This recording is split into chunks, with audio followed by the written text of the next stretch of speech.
وتحقن العنكبوت فريستها سما يشلها عن الحركة.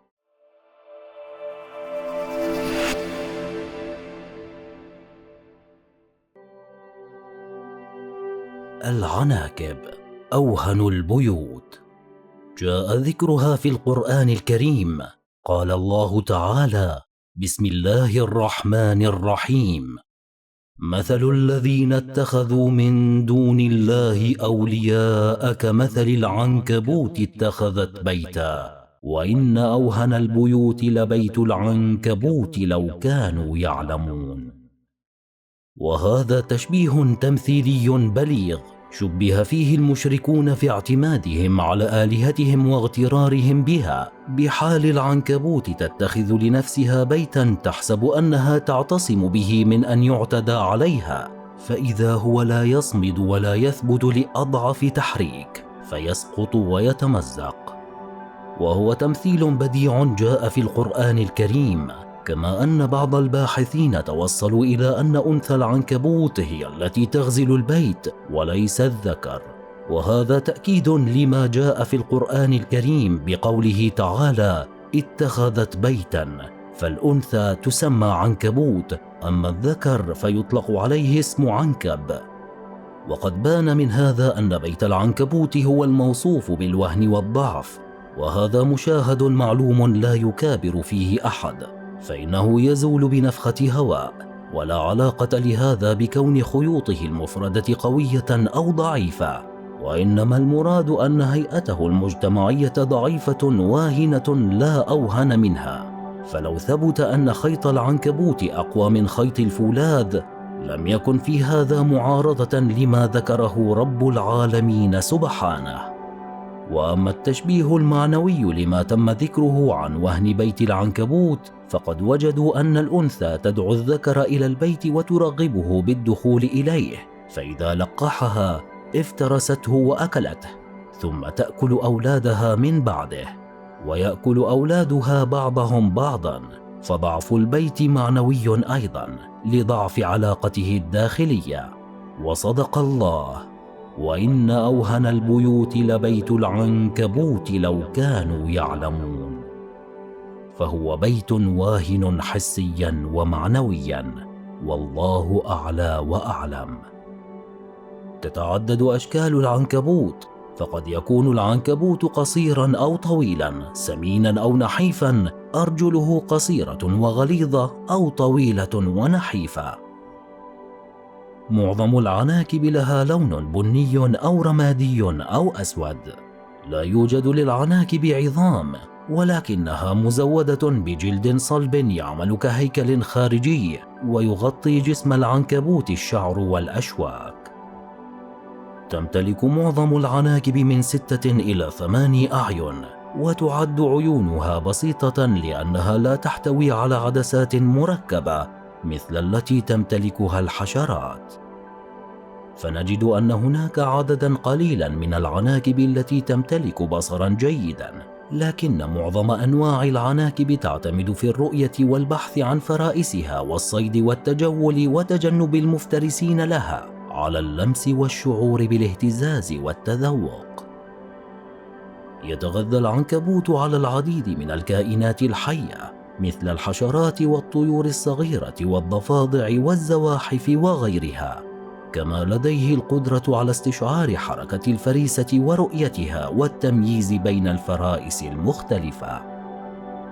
للعناكب أكثر من 40,000 نوع في 3700 جنس وأكثر من 100 فصيلة.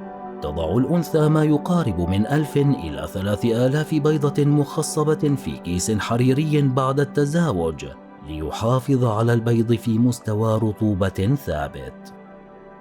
أما الخيط الحريري الذي تحيك به العنكبوت بتفنن شبكتها، فهو في الحقيقة مجموعة خيوط ملتفة على بعضها، فسمك شعرة الإنسان يزيد عن سمك خيط العنكبوت ب400 مرة، إلا أن هذه الخيوط اللينة والقابلة للتمطيط ب20% من حجمها دون أن تتمزق، ورغم شدة رقتها وشفافيتها تعد أصلب الألياف الطبيعية على الإطلاق. ولها قوة تحمل للضغط أقوى حتى من قوة تحمل الفولاذ، ولذلك يطلق عليها اسم الفولاذ البيولوجي. وأنثى العنكبوت هي التي تقوم بنسج هذا الخيط الحريري بواسطة 3 مغازل أسفل البطن متصلة بغدد صغيرة تفرز المادة التي تتشكل منها الخيوط. وتقوم أنثى العنكبوت بهندسة الشبكة ونسجها بمهارة عالية بخيوط منحنية أو مستقيمة بترتيب متناسق المسافات فيما بينها على شكل دائري أو ثلاثي رائع التصميم، حيث تستخدم ضغط بطنها لتدفع الخيوط الحريرية إلى خارج الغدد ال6 الموجودة في بطنها، ثم تقوم بوضع المادة اللاصقة على الخيوط الخارجية من الشبكة فقط. وعندما تنتهي كليا من صنع الشبكة تكمل عملية وضع الغراء في الداخل وعلى بعض المقاطع فقط، بحيث تترك مكانا لها لتتحرك عليه بسهولة. بعد إنجازها الشبكة تقوم العنكبوت بصنع عش صغير لها بالجوار، وعادة تقوم بلف ورقة شجر وتصنع لنفسها بالداخل سريرا مريحا من الحرير، لأنها بالطبع قد تنتظر طويلا قبل وصول ضحيتها الأولى. وأخيرا تقوم بوضع خيط إنذار بين عشها والنسيج حتى تشعر بأي اهتزاز قد يحدث على النسيج لتعرف الشيء الذي ستتعامل معه.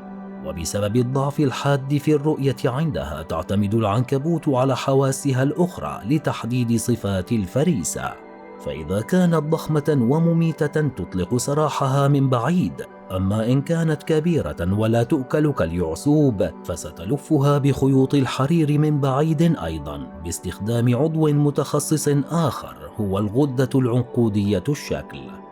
تجهد الفريسة نفسها بمحاولة الفكاك من الشرك. بعد ذلك تبدأ العنكبوت بالتقدم نحوها عبر الخيوط الآمنة التي تركتها لنفسها دون مادة لاصقة. وإذا صدف أن أخطأت مرة ووضعت أرجلها على المادة اللاصقة فإن جسمها سيفرز مادة كالزيت تعمل كمحلل كيميائي للغراء يساعدها على التحرك بحرية مرة أخرى.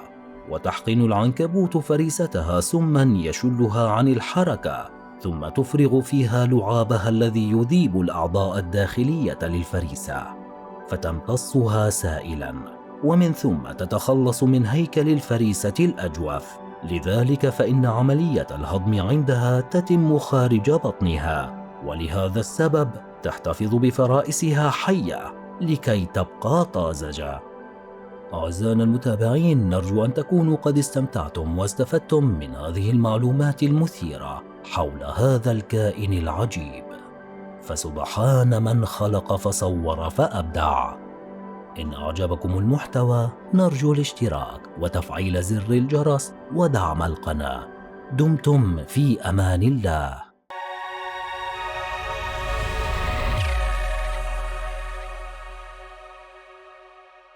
الصوت الفريد. عندما ينسج الصوت معنى الحرف